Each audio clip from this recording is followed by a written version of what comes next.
샬롬 할렐루야. 요한 1서 1장 9절에서 10절. 만일 우리가 우리 죄를 자백하면 그는 미쁘시고 의로우사 우리 죄를 사하시며 우리를 모든 불의에서 깨끗하게 하실 것이요. 만일 우리가 범죄하지 아니하였다 하면 하나님을 거짓말하는 이로 만드는 것이니 또한 그의 말씀이 우리 속에 있지 아니하니라. 요한 1서입니다.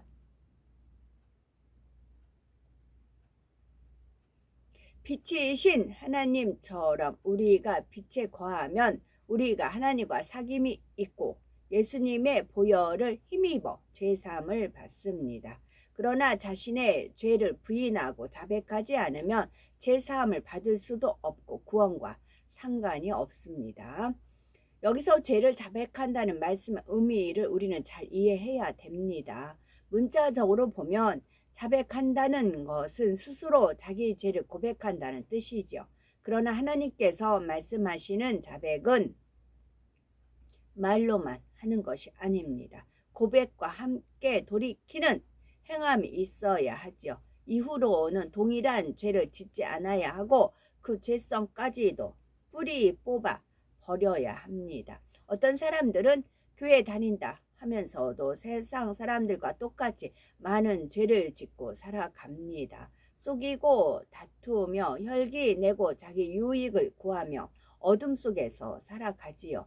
그리고 나서 주일날 예배에 나와 회개만 하면 예수님의 보혈로 다 용서받는다고 생각하는 것이지요. 그러나 실컷 죄를 짓고 와서 말로만 회개하는 것은 거짓 회개입니다. 다시 개가 토한 것을 다시 먹는 것처럼 돼지가 씻고 나서 다시 오물 위에 뒹구는 것처럼 하나님께서 가증하게 여기시는 일이지요. 베드로후서 2장 20절에서 22절에 보면 만일 저희가 우리 주 대신 구주 예수 그리스도를 알므로 세상의 더러움을 피한 후에 다시 그 중에 얼매이고 지면 그 나중 형편이 처음보다 더 심하리니 의의 도를 안 후에 받은 거룩한 명령을 저버리는 것보다 알지 못하는 것이 도리어 저희에게 나으니라. 참 속담에 이르기를 개가 그 토하였던 것에 돌아가고 돼지가 씻었다가 더러운 구덩이에 도로 누웠다 하는 말이 저희에게 응하였도다 했지요. 이렇게 말로만 회개하고 거듭 범죄하면 용서받지 못할 뿐 아니라 하나님을 만홀히 여기는 큰 죄가 되지요. 참된 자백에는 애통함으로 마음을 찢는 회개가 따릅니다. 하나님을 믿는다, 사랑한다 하면서 하나님께서 너무나 싫어하시는 죄를 범하여 그 마음을 슬프시게 했으니 얼마나 죄송하고 민망한 일입니까? 그러니 다시는 범죄하지 않겠다고 결단하여 죄짓지 않는 사람으로 변화되어야 합니다. 이렇게 진정한 회개를 하고 나면 하나님께서 동이서에서 먼 것처럼 그 죄를 기억도 하지 않으신다 했습니다. 반면에 말로만 회개합니다 하면서 실제로는 계속 어둠 가운데 살면 하나님께서 그 회개를 받지 않으시므로 그는 구원과 상관이 없게 되지요. 10절을 보니 만일 우리가 범죄하지 아니하였다 하면 하나님을 거짓말하는 자로 만드는 것이니 또한 그의 말씀이 우리 속에 있지 아니하니라 라고 이 말씀은 6절에서 8절 말씀을 다시 한번 강조하고 있습니다. 모든 인류는 원죄와 자범죄가 있는 죄인입니다. 나름대로 의롭게 살았다 해도 절대적인 진리 곧 하나님의 율법에 비춰보면 자신이 너무나 부끄러운 죄인임을 깨닫게 되지요. 그런데도 나는 죄 없다 하는 사람은 모든 인류를 죄인이라 하신 하나님의 말씀을 거짓말로 여기는 것입니다. 독생자 예수 그리스도를 내어주신 하나님의 사랑을 외면하는 것이고요. 결국 이는 하나님을 모독하는 것이니 성령 해방 모독 거역하는 죄와 마찬가지로 사함받지 못할 죄가 됩니다. 자기 안에 진리가 있으면 자기 안에 비진리를 깨달을 수가 있습니다. 자기 안에 진리가 있으면 자기 안에 비진리를 깨달을 수가 있는 것입니다. 빛이 어둠을 비출 때 더러움이 드러나는 것처럼 전에는 발견되지 않았던 죄악이 발견되지요. 진리로 자신을 비춰보면 하나님의 말씀을 양식 삼은 만큼 자기 안에 남아있는 죄악이 깨달아집니다. 죄를 다 버리고 영으로 들어간 것도 아니면서 스스로 죄 없다 한다면 이는 그 안에 하나님의 말씀이 없다는 뜻이 되지요. 우리는 우리 죄를 자박하고 주님을 영접했습니다. 그래서 죄사함도 받고 성령도 받아서 하나님의 자녀가 되었지요. 그러나 이것이 다 된 것은 아닙니다. 이미 구원받은 자녀라 해도 그리스도의 장성한 분량에 이르기 위해서는 계속적인 노력이 필요하지요. 믿음으로 의롭다 하심을 받는 단계에 머물러 있는 것이 아니라 의로운 사람으로 변화되어야 하는 것입니다. 그러기 위해서는 지속적으로 자신의 죄를 인정하고 자백하는 과정이 필요합니다. 설교를 들어도 또 남들이 권면을 해줘도 자신의 부족함을 스스로 인정할 때라야 변화될 수가 있습니다. 나에게 정말 그런 모습이 있구나. 이것이 정말 부끄러운 죄악이구나 하고 중심에서 인정하지 않으면 변화될 수가 없습니다. 예를 들어서 농담을 즐겨하는 사람이 진실한 마음을 이루려면 농담을 버려야 합니다 하는 권면을 들었습니다. 이런 말을 들을 때 나에게 진실치 못한 마음이 있으니 이렇게 농담이 나오는구나 인정하면 이제 변화되려고 노력할 것입니다. 참마음을 이루기 위해 말 한마디라도 진실하게 해야 되겠다 하고 노력해 나가다 보면 미처 발견하지 못했던 것도 발견하게 됩니다. 단지 농담만이 아니라 마음 깊이 숨겨진 변개함이나 간사함도 깨닫게 되지요. 자신의 부족함을 스스로 인정하고 진리를 마음에 담고자 노력하니 그 진리가 자신을 더욱 밝히 비춰주는 것입니다. 이렇게 나가다 보면 결국 진리에서 벗어난 것을 하나하나 버리고 온전하게 변화될 수 있지요. 반면에 죄를 자백하지 않고 죄 없다고 변론하면 육의 모습을 벗어버릴 수가 없습니다. 농담 한마디 했다고 해서 진실치 않다고 말할 수는 없지 않은가? 사람이 재미있는 말도 할 줄 알아야 인간관계도 즐겁고 모임도 행복한 것이지 농담 한마디 못하고 살면 얼마나 각박한가 이런 식으로 변명하려 들면 자신의 모습을 발견할 수조차 없습니다. 이렇게 자신을 인정하지 않는 사람은 결국 영적으로 깨어있지 못하고 잠들어 있는 신앙생활을 하게 됩니다. 나는 범죄하지 않았다고 직접적으로 부인하지 않는다 해도 이런 식으로 마음의 할례를 멈춰버리면 나는 죄 없다 하는 것과 차이가 없지요. 이런 모습이 계속되면 한때는 성령이 충만한 것처럼 보였다 해도 점점 성령이 소멸됩니다. 마침내는 구원받기조차 위태로운 지경에 이르지요. 자신의 죄를 자백하지 않으므로 죄사함을 받지 못하는 또 다른 예를 들면 자신은 회개했다 하는데도 하나님께서 그 회개를 받지 않으시는 경우가 있습니다. 예를 들어 어떤 사람은 성령을 회방하는 큰 죄를 지었는데 나름대로는 회개를 했습니다. 그러나 하나님께서는 그 후로도 거듭하여 그가 성령을 회방했던 것과 마음에 할례하지 않은 것을 말씀하시며 그대로는 구원받지 못한다고 경고하시지요. 계속 사망에 이르는 죄를 설명하는 이유도 이런 경우에 있기 때문이지요. 본인에게 직접 말하지 못해도 간접적으로도 깨우칠 수 있도록 그래서 구원받을 수 있도록 계속 기회를 주는 것입니다. 만약 본인에게 직접 말한다면 그는 아마 내 마음은 그렇지 않다라고 할 것입니다. 내가 성령을 회방했다 하시지만 그때 내가 일부러 그런 것도 아니고 그냥 몇 마디 가볍게 넷 마디 실수가 되었던 것뿐이니 그렇게 중한 죄는 아니었다 하는 것이죠. 자신의 한 말을 들은 사람이 있기 때문에 마지못해 회개는 했지만 중심으로 마음을 찢는 회개는 아니었죠.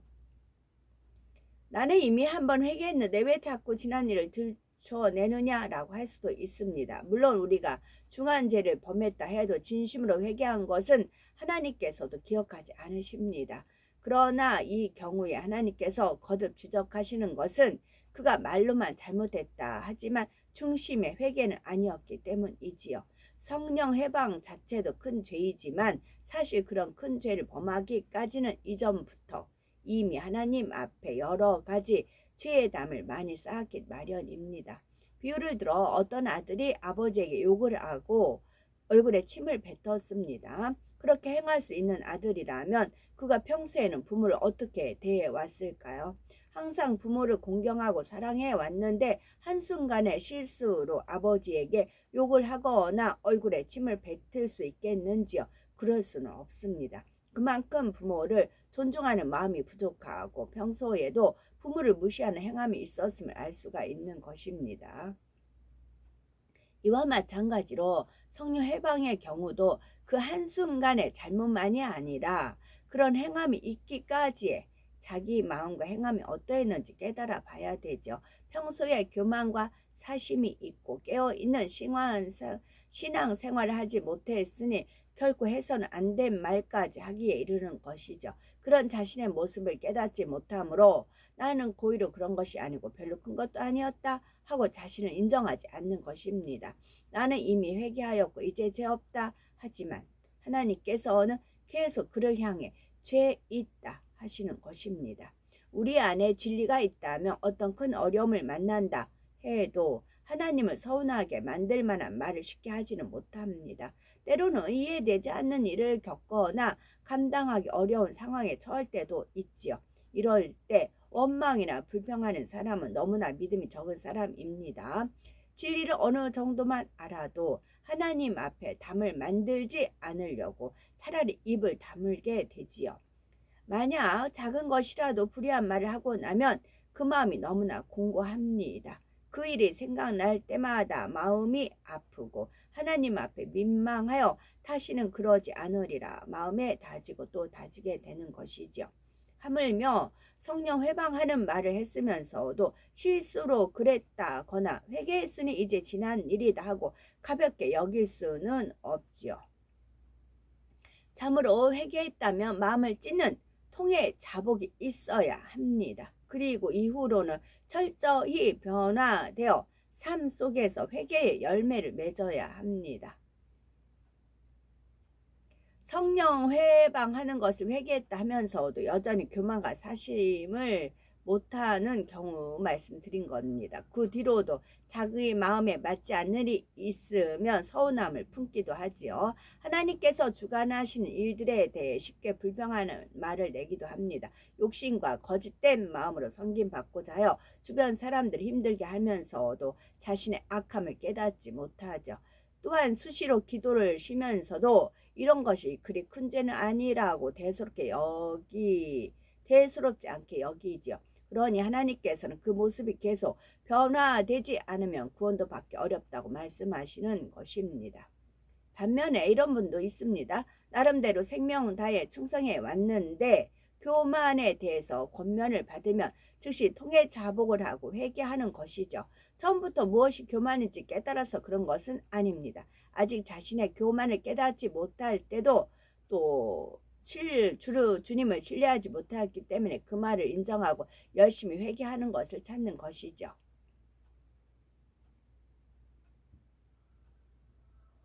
디모데전서 1장 15절에 믿보다 모든 사람이 받을 만한 이 말이여 그리스도 예수께서 죄인을 구원하시려고 세상에 임하셨다 하였도다. 죄인 중에 내가 개순이라 하는 사도 바울의 고백이 나옵니다. 사도 바울은 주님을 만나기 전에도 율법으로는 흠이 없는 자라 할 만큼 하나님의 말씀대로 살았습니다. 주님을 만난 후에는 더욱 흠없고 온전한 삶을 살아갔지요. 그런데도 바울은 스스로 죄인 중에 괴수라고 고백합니다. 그리고 한 것 그 뒤에 있는 것은 잊어버리고 표대 대신 예수 그리스도의 온전하심을 향해 매진했지요. 우리도 범사에 비치신 하나님의 말씀으로 자신을 조명해 나가야 되겠죠. 권면이나 지적을 받으며 나는 그렇지 않다 하는 것이 아니라 기쁨으로 받아 흠없고 온전한 모습으로 나와야 되겠습니다. 작은 것 하나라도 육의 모습이 발견되면 즉시 인정하고 고백하고 버려야 되겠지요. 그렇게 해 나갈 때 우리 안에 성령이 충만하며 신속히 성결의 길로 인도받을 수가 있는 것입니다. 참마음과 온전한 믿음을 가진 빛의 자녀요, 하나님의 참된 자녀가 되는 것입니다. 요한일서 1장에서는 빛이신 하나님께서 참 자녀를 얻기 위해 인간 경작을 계획하셨고 독생자 예수 그리스도를 보내셨다 했습니다. 예수 그리스도가 이 땅에 오신 것은 죄인들을 구원하시고 참 생명을 주시기 위해서입니다. 우리가 전에는 어둠 가운데 살았지만 죄를 자백하고 빛 가운데 거할 때 예수님의 보혈로 제삼을 받고 구원받습니다. 옛사람의 모습을 인정하고 변화되고자 노력해 나갈 때 하나님께서 능력을 주셔서 성결된 빛의 자녀로 만들어 주시는 것입니다.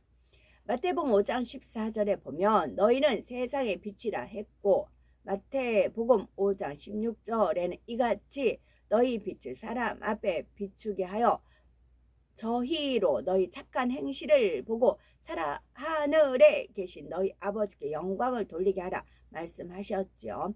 천국에는 어둠이 전혀 없고 빛만 가득합니다. 그러나 우리가 지금 경작받는 이 땅에는 빛도 있고 어두움도 있습니다. 하나님의 자녀라면 마땅히 빛 가운데 거하여 사람의 도리를 다할 수 있어야 합니다. 어두운 세상이 빛이 되어야 하죠.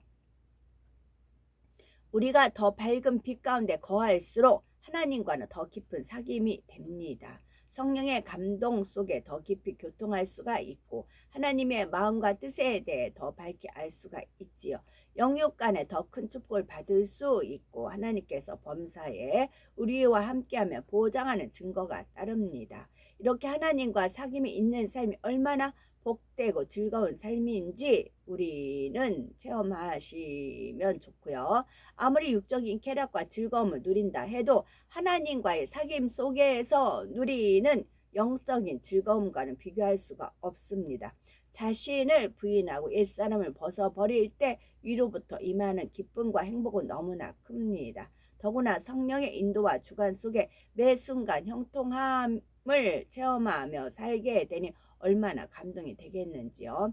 날마다 감사의 고백과 간증이 넘치며 가는 곳마다 하나님께 영광을 돌릴 수가 있습니다.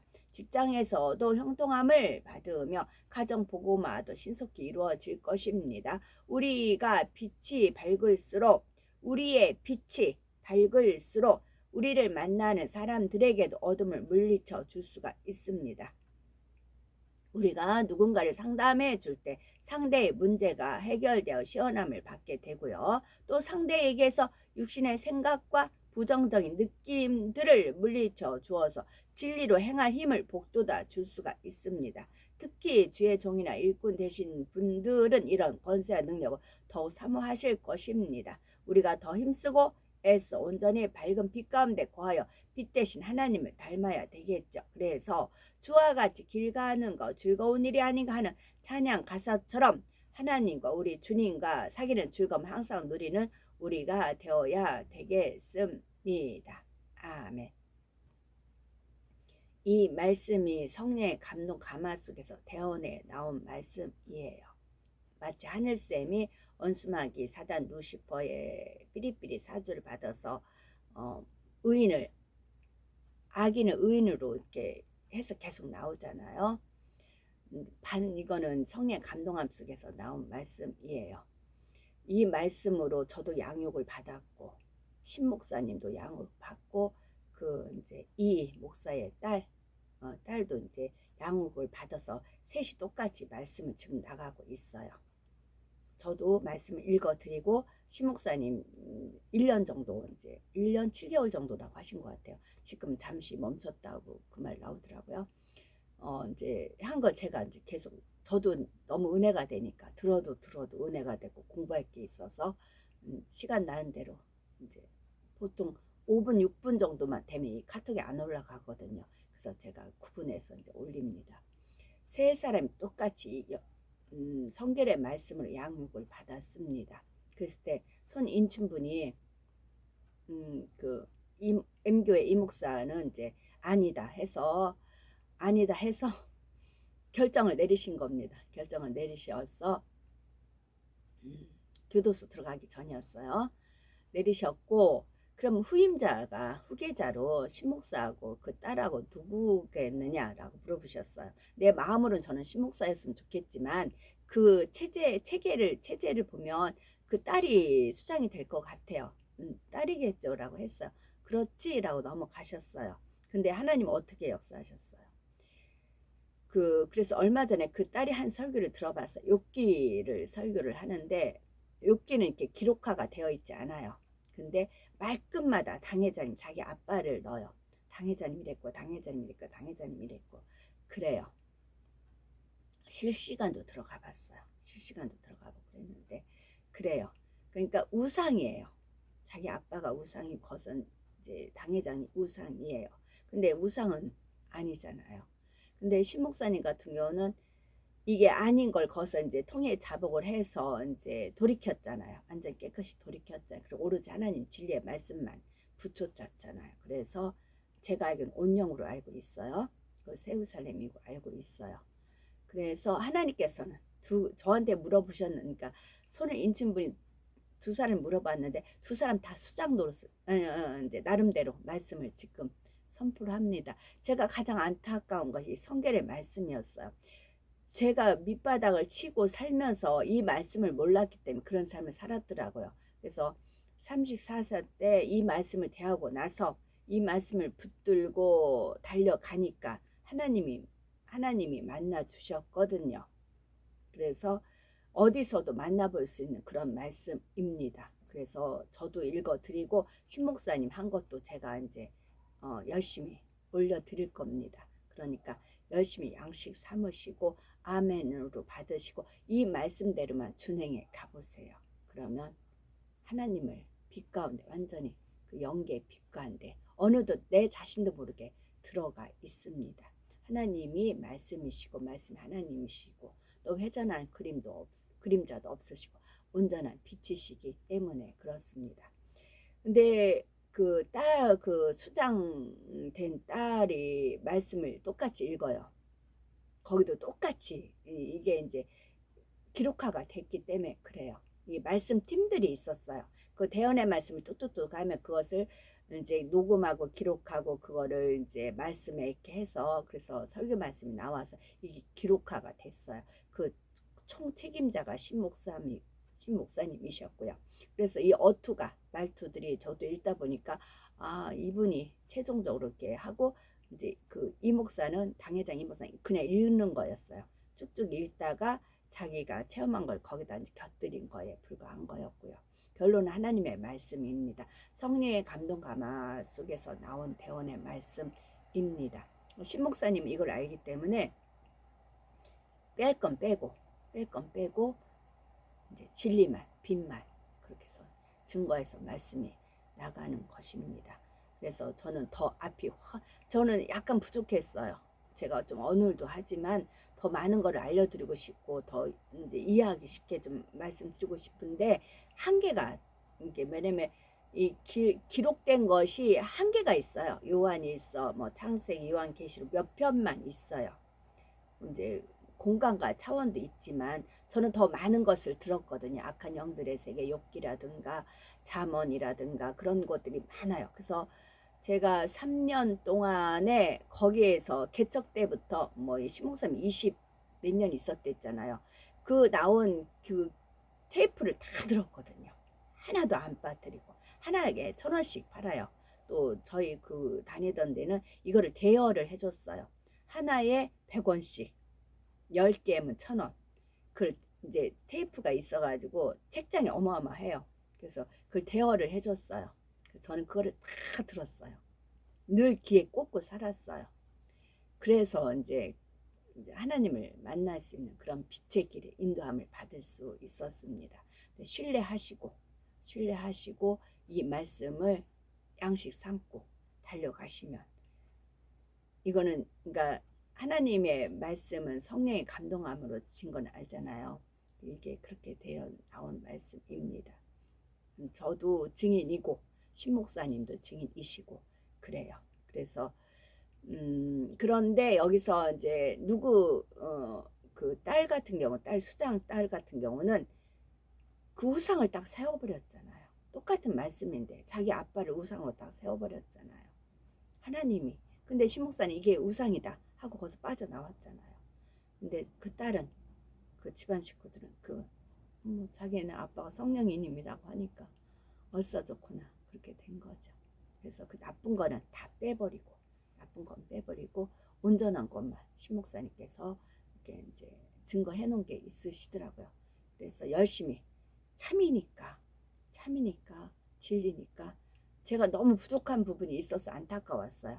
그때 하나님께서 그걸 아시고 어느 정도 이제는 그릇들이 단단하게 됐으니까, 그릇들이 단단했으니까 이제 신봉사님 말씀도 양식 삼을 수 있다, 그런 은혜로운 그런 계획을 플랜을 짜셨더라고요. 그래서 저는 이런 거 하나하나 하는 하나님의 그 섭리 보면 감동 감화 받을 수밖에 없습니다. 그래서 모든 영광 진짜 아버지께 올려드릴 수밖에 없습니다. 지극한 그런 사랑이요. 그래서 백부자 대심판 때는 하나님의 심판은 참되시고 의로우시나이다라고 하나님의 공적을 영원히 우리가 찬양을 드릴 수밖에 없는 그런 은혜 속에서 저희들은 살아갈 수가 있답니다.